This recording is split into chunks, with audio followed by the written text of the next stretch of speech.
Hello guys, myself is Zoo Queen. আমি আবার একটা ছোট্ট মিনি ব্লগ নিয়ে চলে এসেছি।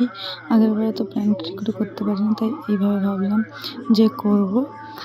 এই যে বৃষ্টির দিনে আমার বর বাইরে বসেছে আর আমার ভাগনা খেলা করছে, তো আমি ভাবলাম যে একটা ছোটোখাটো প্ল্যান করি তো ওটাই আর কি।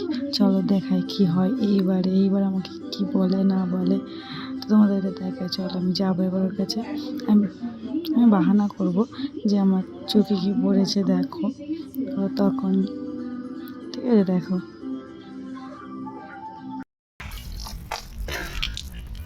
তো তো তোমরা তো দেখলে, তারপরে একটা ঘটনা ঘটেছিল। ওর ফোনের মধ্যে সব জল পড়েছিল, তো আমাকে খুব বকছিল। তো দেখো আমাকে কি বলছিল। ফোনটা যদি কিছু হতো, আর কি মনে করছে কিছু নাকি? হ্যাঁ, ফোন খারাপ হয়ে গেল জল পড়লে সবসময় আর কি নাকি? ভিডিও করার লিমিট থাকে একটা। তো তোমরা তো সব শুনলে, কি আর বলবো। চলো আজকের জন্য সবাইকে টাটা।